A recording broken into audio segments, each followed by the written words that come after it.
Olá, iniciamos mais um programa Invista, aprendendo com quem faz, e hoje eu quero dividir aí com o nosso telespectador, que é um programa realmente muito especial. Nós trouxemos aqui um amigo para falar de empreendedorismo e falar também sobre a religiosidade no empreendedorismo e outros assuntos muito legais. Então, vale a pena você ficar assistindo o programa conosco.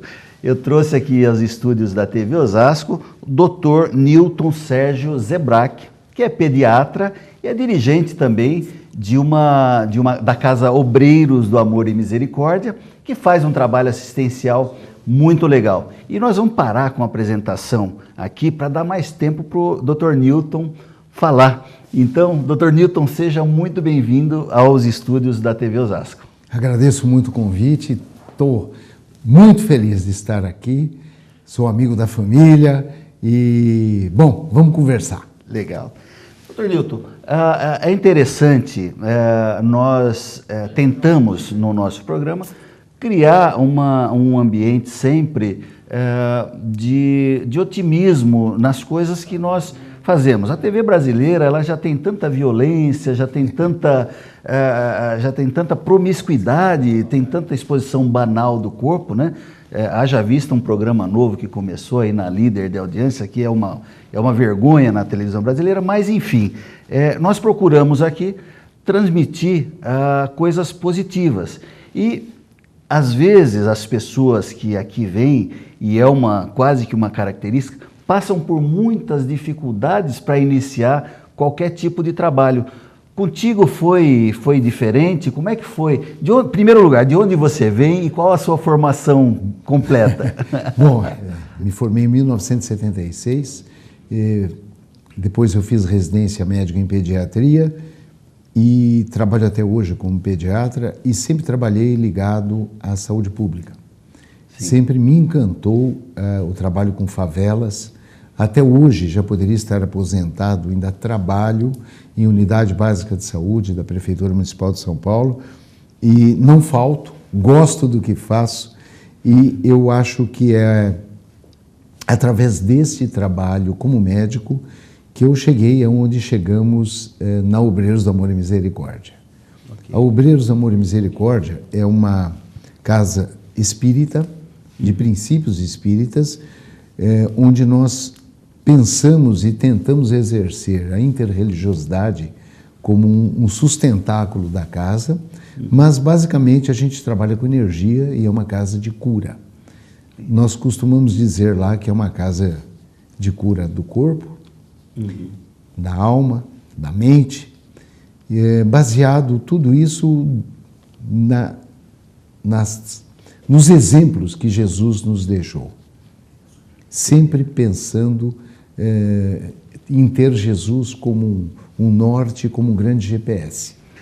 Mas assim, como é que foi aquela passagem onde você, foi fácil entrar na faculdade, em primeiro lugar? Eu sei que não é, porque eu tenho um filho que está tentando medicina e é um sufoco. Mas assim, como é que foi o start? Poxa, eu quero ser médico. Como é que surgiu isso? Eu acho, Paulo, que meio que a gente já nasce para aquilo. Minha mãe conta que aos 4, 5 aninhos de idade eu falava que eu queria cuidar de criança. Eu nunca quis ser médico, eu sempre quis ser pediatra. E eu vou te explicar o porquê. Eu acho que o pediatra é o único profissional da área de saúde que ele realmente constrói e não reforma. Tá? Eu sempre quis cuidar de crianças e, mais do que cuidar, compartilhar com a criança o momento da dor, o momento do sofrimento, o momento do alívio desta dor. E não acho que tenha sido difícil. Eu acho que foi importante, até as dificuldades que apareceram durante o percurso. Entrei na faculdade no primeiro ano que prestei exame E me Você fez formei USP? muito... Não, eu fiz na Faculdade de Medicina de Jundiaí. Jundiaí. Depois eu fiz residência no Hospital das Clínicas, da Faculdade de Medicina da Universidade de São Paulo. Fiquei lá por muitos anos como assistente e até o dia que eu vi que eu precisava mais. E o ambiente universitário, embora fantástico, até porque precisa disso, precisa de ensino e pesquisa, Sim. ele é um pouco castrativo no que diz respeito a atendimento e a algumas posições que você é obrigado a ocupar na vida. Eu sempre brinco que a forma de subir dentro da universidade é subir no ombro do melhor amigo, porque você acaba, de certa forma, rebaixando quem está com você para poder subir. É um ambiente extremamente competitivo e eu me cansei deste ambiente. Foi quando na época eu fazia imunologia, era assistente da imunologia, cansei de brigar com os companheiros e, de certa forma, brigar com a morte. Porque em imuno tudo é grave, tudo é meio complicado.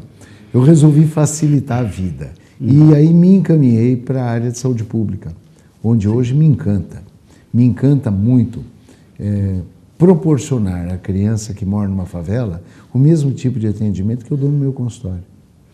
Perfeito. Exatamente a mesma coisa. Como é que foi? Como é que foi a faculdade lá de Jundiaí? Eu tinha acabado de fazer 17 anos, fui morar numa cidade do interior, morava em República, onde você aprende tudo. Você aprende a cuidar de você, cuidar da casa, fazer comida. Você é obrigado a estudar para burro. Para burro e para inteligente, você é obrigado a estudar muito. Sim, sim. E isso é interessante porque te liga ao seu eu interior.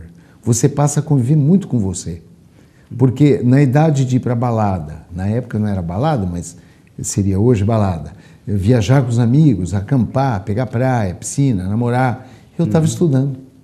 Eu passei dos meus 17 aos 22, 23 anos, meio que resignado a me tornar um médico.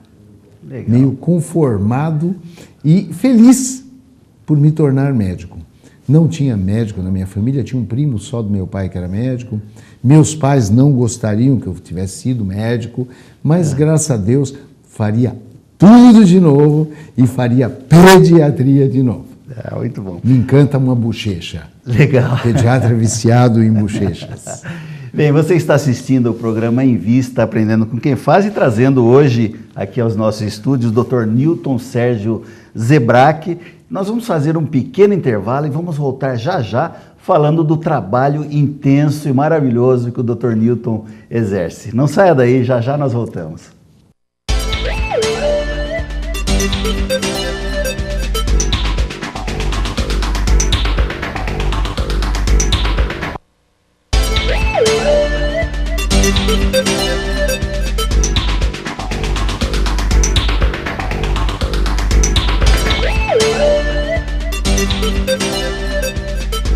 Voltamos com o programa Em Vista, Aprendendo com Quem Faz.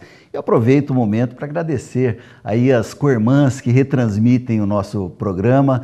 É uma rede, a rede ACESP, onde as TVs comunitárias, educativas, têm aí a oportunidade de levar um pouco para você de cidadania, de educação. E nós agradecemos muito as nossas co-irmãs que retransmitem o nosso programa. Nosso muito obrigado. Temos hoje aqui nos nossos estúdios o Dr. Newton Sérgio Zebrack, que é pediatra e é também dirigente de uma casa onde faz muita benemerência e principalmente mexe com as questões da mente, da educação da mente, as questões de energia. Então nós trouxemos aqui o Dr. Newton para falar um pouquinho, vamos falar um pouquinho de uma palavra que ele gosta agora, que é trabalho. Trabalho. Dr. Newton, como é que foi? Em primeiro lugar, como é que foi? Você ainda atendia na Santa Casa? Hospital das Clínicas. Hospital das Clínicas.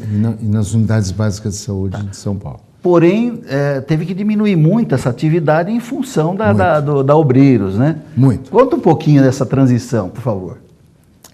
Aconteceu aos meus 50 anos, há 10 anos atrás, algumas coisas que aconteceram na minha vida particular me levaram a estudar um pouquinho de filosofia. Uhum. E estudando filosofia eu me encantei com as religiões, de uma forma geral. Fui ler um pouco de budismo, um pouco de espiritismo, e desta forma nós começamos a estudar muita filosofia, muita, desde os pré-socráticos, socráticos, pós-socráticos, e acabei me encantando com a obra de Kardec. E comecei a frequentar uma casa espírita, e daí a coisa andou. Andou ao ponto de, alguns meses depois, eu estar trabalhando com cirurgia espiritual, trabalhando com canalização de energia, e cada vez estudando mais e levando cada vez mais para o lado da ciência. E, obviamente, para que tudo isso tivesse acontecido, eu que tinha, como todos os médicos, 5 empregos, passei a ter só 2. Tive que reduzir minha carga horária com a medicina, vamos chamar da medicina materialista, e passar a investir um pouquinho na medicina do homem integral. Corpo, mente e alma. Tá. Uma coisa que é frequente nas suas falas, nas suas palestras, é a questão da interreligiosidade. Para nós entrarmos no assunto, eu gostaria de perguntar para você, Dr. Newton, as diferenças ou as coisas que caminham para o mesmo sentido entre o ecumenismo, o sincretismo religioso, e a terceira, que é a interreligiosidade que você prega, né? Na realidade é o seguinte, logo que nós começamos a planejar um dia ter uma casa pretensamente de cura, os mentores que nos auxiliam e nos intuem da parte espiritual cobravam da gente uma postura onde a única religião que sobraria daqui a um tempo no universo seria a religião do amor. Para que isso acontecesse, nós teríamos que trabalhar com todas as religiões, de uma forma harmônica, amistosa, e que nós fizéssemos dentro da nossa casa encontros interreligiosos. Por que não ecumênico? Porque ecumenismo é um encontro entre cristãos. Por que não sincretismo religioso? Porque sincretismo seria a unificação de todas as religiões. E neste momento que nós pregamos e nos utilizamos nos workshops, são de representantes de todas as outras religiões, cristãs ou não, para que a gente possa discutir e trabalhar conjuntamente. Então, na nossa casa é muito comum ter monges budistas, principalmente budismo tibetano, rabinos, sheik muçulmano, sim, padres, e por aí vai. Nós temos pastores evangélicos, irmãos que militam na Umbanda, no Candomblé, e fazemos uma grande salada de frutas maravilhosa, onde cada fruta tem o seu sabor, onde cada fruta é importante dentro dessa salada, mas sem perder a característica do sabor individual. Entendi. Mas tem uma questão. A fé é uma questão, diria, subjetiva. Porém, a sua visão eu sei que é outra. A sua visão, ela mistura muito a fé com a medicina, com a lógica. Fala um pouquinho disso para nós. Fé para mim é ciência.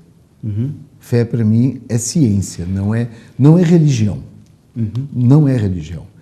A fé está ligada a você ter certezas que acontecem com você, e a fé está muito ligada também na necessidade da evolução do espírito imortal, da transformação moral e ética que todos nós invariavelmente teremos e passaremos por isso, mesmo que lutemos contra. Mesmo.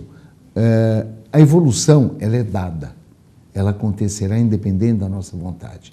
Com a fé, obviamente, a evolução ela é mais rápida e as transformações que ocorrem para que o espírito evolua rumo à iluminação é muito mais lógica e muito mais intensa.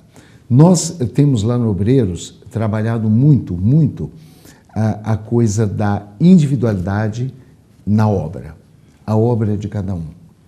Aonde você tem obra, onde você tem transformação moral, onde você tem amor, a fé vem junto. A fé.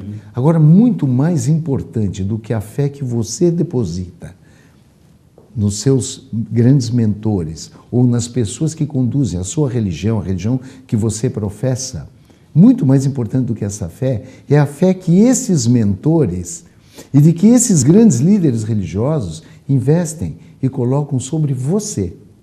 É o contrário do que a gente imagina. Nós temos que ter fé na gente, no próprio trabalho, na força de vontade. Não é só ter a esperança, e esperança do verbo esperançar, não a esperança do verbo esperar.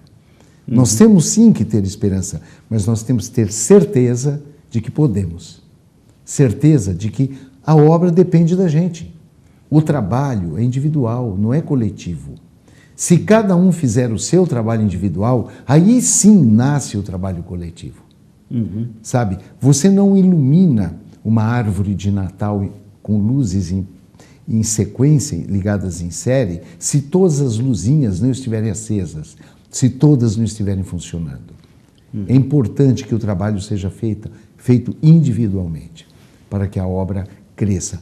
E mais, a obra não é nossa, a obra é do Pai. Sim, numa das conversas você falava sobre eu acho que a referência de conhecimento, a referência de amor que nós temos é Jesus, Sim. Que é o grande mestre, né? E aí você falava que não era Jesus que curava. Sim. Como é que é essa história? Porque a gente está me deixando maluco aqui. Para mim isso é muito interessante, porque até os 50 anos eu ouvia falar em Jesus como se fosse assim um conto da carochinha. Porque era uma história para mim, porque eu vim de família judaica. Sim. Eu fiz bar mitzvah, meus pais são judeus ainda, frequentam obreiros, mas vão à sinagoga e tudo mais. Quando eu comecei a estudar filosofia, e eu comecei a enxergar o mundo de uma outra forma, e a janela do universo se abriu a mim, eu comecei a entender o que é Jesus. E depois, estudando um pouco mais as curas de Jesus, a gente tem certeza que ele foi genial, até quando diz, vá que a tua fé te curou. Mas quando cobra também, vai e não peques mais. Sim. As curas de Jesus são explicadas, todas elas, pela física. Hoje, a física quântica explica todas as curas de Jesus, através das ondas mento-eletromagnéticas, comprimentos e amplitudes e frequências de ondas. Então, hoje, a física explica. E como a nossa casa é uma casa baseada na ciência, e fazemos jus a isto, fazemos cumprir, a casa é baseada na ciência, todos os cursos e todas as aulas dadas na casa puxa-se pela veia da ciência que faz parte do kardecismo. Kardecismo, só para lembrar, é ciência, religião e filosofia. Nossa casa, ao invés de fincar a pilastra no evangelho e na religião, procuramos fincar a pilastra baseada na ciência. E os outros mestres que por aqui passaram, né? Maravilhosos. Gandhi. E nós temos um exemplo que todos que estão aí nos assistindo, com certeza já ouviram falar, de Irmã Dulce. Sim. Foi uma referência e um orgulho para nós brasileiros, não? Do trabalho. E foi uma freira. Eu só mudaria o tempo do verbo, não foi? É verdade. Está sempre viva. É verdade. Viva. E na Obreiros nós temos a honra de tê-la como uma das mentoras da casa. E nós na Obreiros trabalhamos com todas as religiões. É comum na sala de cirurgia espiritual ter um monge meditando enquanto nós trabalhamos. É muito comum, não vou citar nomes até porque não sei se teria esta permissão, mas sim, pode citar à vontade. É maravilhoso você ter dentro de uma sala de cirurgia um monge tibetano irradiando amor. E isso é fantástico. E veja bem, todos os mestres e profetas que por aqui passaram têm não só o nosso respeito, a nossa admiração, mas procuramos segui-los. Profeta Muhammad, Moisés, Siddhartha Gautama, desde Zoroastro, Zaratustra, Sócrates, o nosso querido Hipócrates, pai da medicina, São Francisco de Assis, Santo Agostinho, Dom Bosco, Sim. Imagina, coisa fantástica. Newton, nós estouramos o tempo, está tão gostoso nosso bate-papo, mas nós vamos fazer um pequeno intervalo e vamos voltar daqui a pouquinho. Não sai daí, já voltamos.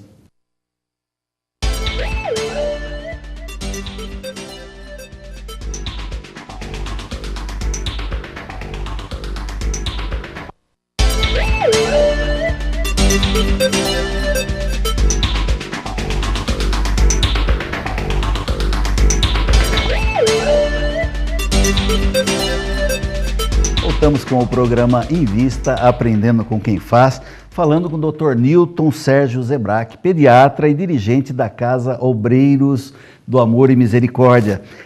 Dr. Newton, nós falávamos no bloco passado sobre trabalho, falávamos de alguns conceitos.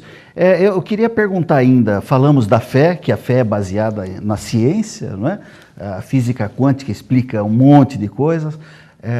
E falávamos também da interreligiosidade. É correto, me perdoa a ignorância no assunto, mas é correto nós afirmarmos, por exemplo, quando a gente fala, você falou agora dos mentores intelectuais, mentores espirituais. É correto você mudar alguns nomes? Por exemplo, mentor é como se fosse um anjo da guarda pro católico, enfim... Isso é correto você pensar dessa forma? É correto, é correto. Nós, espíritas, nós hoje imaginamos que somos em 7 bilhões de espíritos encarnados, vivendo nesse planeta, e mais 2 vezes isso na pátria espiritual, de 2 a 3 vezes. Portanto, nós temos de 14 a, dependendo da bibliografia, há 20 bilhões de espíritos que estão esperando uma oportunidade de voltar ao planeta. Sim. Muitos desses espíritos estão evoluídos, muito mais evoluídos do que nós. São os mentores. São os mentores que nos ajudam a evoluir, que nos ajudam a superar as dificuldades, que nos ajudam nessa trajetória rumo à iluminação. Entendi. Entendeu? Então, cada religião, é isso que eu acho legal. Tem uma terminologia. Cada religião tem uma terminologia. Sim. Que fala, aí falar do obsessor, vai isso. Falar dos guias, vai falar também do diabo, enfim, são terminologias, sim, mas que convergem para um criador, né? Que vamos dizer, o grande arquiteto do universo, que você pode dar um nome como esse, por exemplo, que tem como base a religião, deve ser o amor mesmo. O mundo está caminhando para isso, Newton? Eu acho que sim, acho não, eu tenho certeza que sim.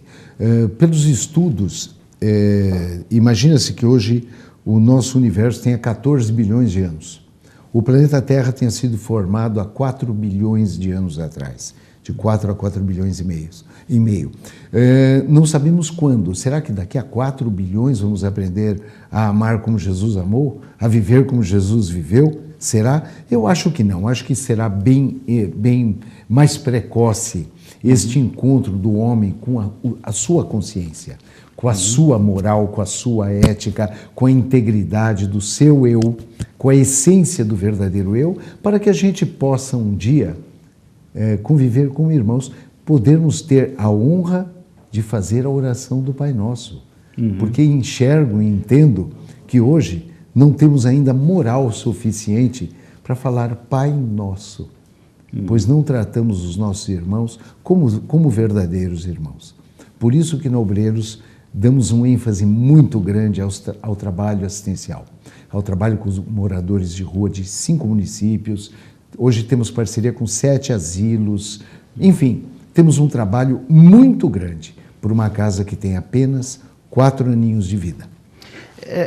Dr. Newton, para ajudar na argumentação de tudo isso, tem várias pessoas que ajudam. Inclusive, vocês têm um livro, né, que é o Ser Humano e a Espiritualidade no Ambiente Corporativo. Nós vamos, inclusive, tentar ajudar a divulgar. E esse livro ele é prefaciado nada mais, nada menos pelo Marcos Pontes, que é o nosso astronauta brasileiro, né? Eu queria que você falasse rapidamente do livro, porque tem um outro assunto que também está aqui pululando aqui, que é o hospital.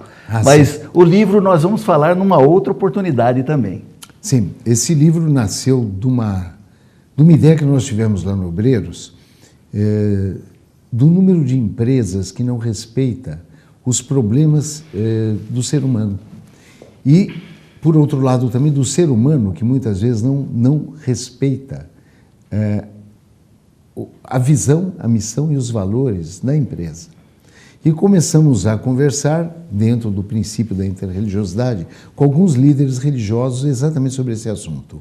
E daí nasceu a ideia de construir um livro que fosse escrito a 10, 12 mãos, todas mãos baseadas na interreligiosidade. Nós temos o Padre Bison, que escreveu um capítulo, o Rabino Raul Meyer, o Sheikh Hussam al-Bustani, e tem uma marinês.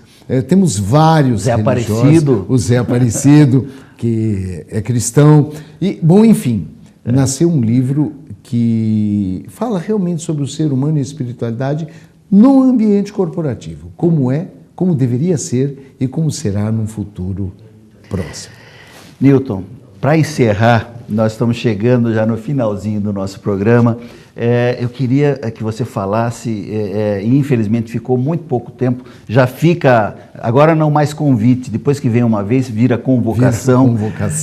Já fica a convocação para um outro programa, para nós falarmos especialmente sobre o projeto do hospital. Eu queria que você falasse em que pé está, rapidamente, porque nós vamos voltar a falar disso muitas vezes.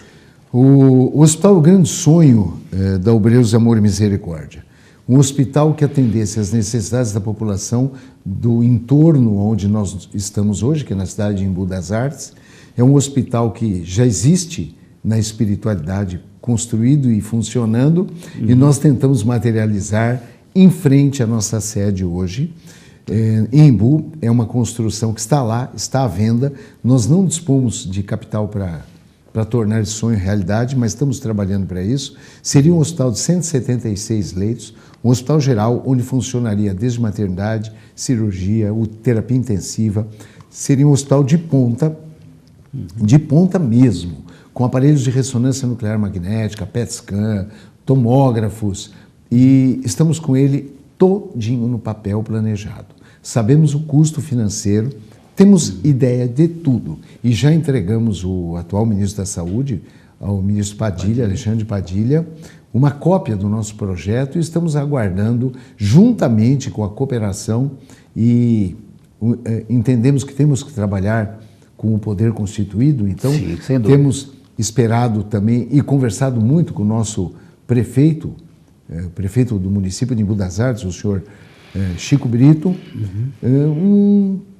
uma parceria, vamos dizer assim, para que a gente possa tocar um hospital interreligioso de princípios espíritas, onde atenderemos não só a parte física, a doença do corpo físico, mas também as doenças da mente e da alma.